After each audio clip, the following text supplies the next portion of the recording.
కేటీఆర్ కు మరోసారి ఈడీ నోటీసులు ఇచ్చింది. 16న వ్యక్తిగతంగా విచారణకు రావాలంటూ ఈడీ నోటీసులు జారీ చేసింది. ఫార్ములా ఈ రేస్ వ్యవహారంలో ఎఫ్ఈఓకు కట్టబెట్టిన 55 కోట్ల రూపాయల విషయంలో ఈడీ ఆరా తీయనుంది. ఈ కేసులో ఫెమా నిబంధనలు ఉల్లంఘించినట్లు ఇప్పటికే ఈడీ గుర్తించింది. మనీ లాండరింగ్ వ్యవహారంపై కేటీఆర్ ను ఈడీ ప్రశ్నించనుంది.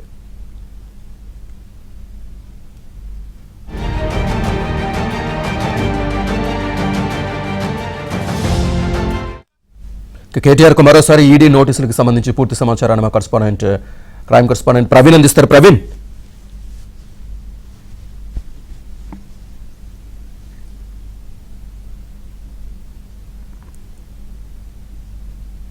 ప్రవీణ్.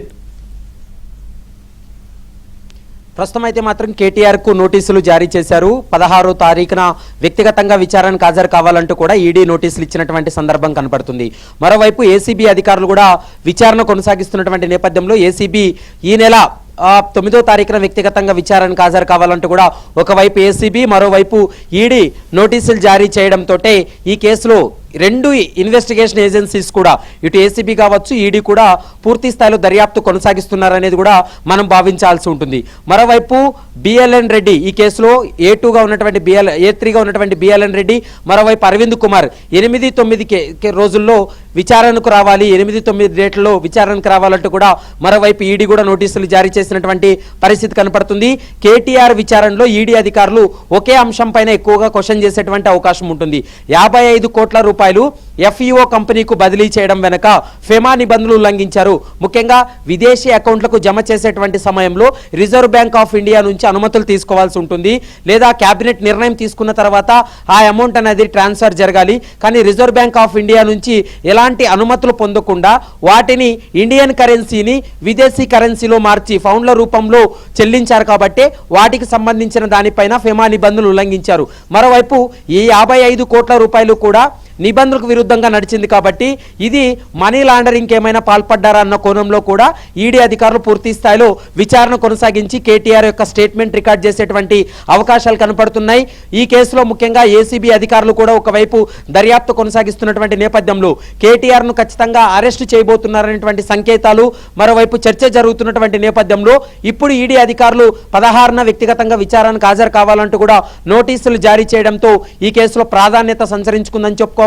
ఇప్పటికే ఏసీబీ అధికారులు కూడా ఒకవైపు ఈ క్రైమ్ ఎలా జరిగింది, ఇందులో అంటే ముఖ్యంగా అప్పటి మంత్రిగా ఉన్నటువంటి కేటీఆర్ అధికార దుర్వినియోగం పాల్పడంతో పాటు ఈ మౌఖిక ఆదేశాలతోటి 55 కోట్ల రూపాయలు ఎలాంటి అనుమతులు తీసుకోకుండా రూల్స్ ను పాటించకుండా ఆ విదేశీ కంపెనీకు కట్టబెట్టడం వెనుక ఉన్నటువంటి అసలు ఉద్దేశం ఏందనేది ఏసీబీ దర్యాప్తు కొనసాగిస్తే ఈడీ అధికారులు ఈ ఎకనామికల్ ట్రాన్సాక్షన్స్ పైన పూర్తి స్థాయిలో స్టేట్మెంట్లు కూడా రికార్డ్ చేసేటువంటి అవకాశం ఉంటుంది.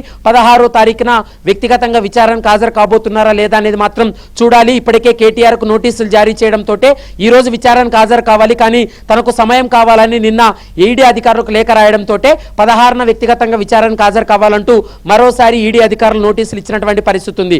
ఆలోగా కేటీఆర్ అరెస్ట్ అయ్యి జ్యుడిషియల్ రిమాండ్ లో ఉంటే మరి ఈడీ అధికారులు ఎలా ముందుకు వెళ్తారు, అంటే జైల్లో ఉంటే జైల్లోనే విచారణ జరుపుతారా, ఏం జరగబోతుంది అనేది మాత్రం మనం చూడాల్సినటువంటి అవసరం ఉంటుంది. ప్రస్తుతం అయితే మాత్రం ఒకవైపు ఈడీ మరోవైపు ఏసీబీ అధికారులు ప్యారలల్ గా అయితే మాత్రం ఈ కేసును విచారణ జరుపుతున్నారనేది కూడా స్పష్టంగా అర్థమవుతుంది. Srinivas. Right Praveen, thank you.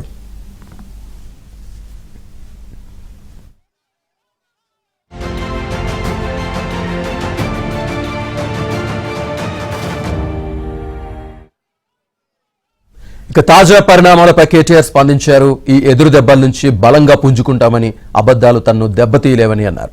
కుట్రలతో తనతో నోరు మూయించలేరని, ఇవాళ అడ్డంకులే రేపటి విజయానికి సోపానాలు అంటూ ట్వీట్ చేశారు. న్యాయం కోసం పోరాటం సాగిస్తామని, త్వరలోనే ప్రపంచానికి వాస్తవాలు తెలుస్తాయని అన్నారు కేటీఆర్.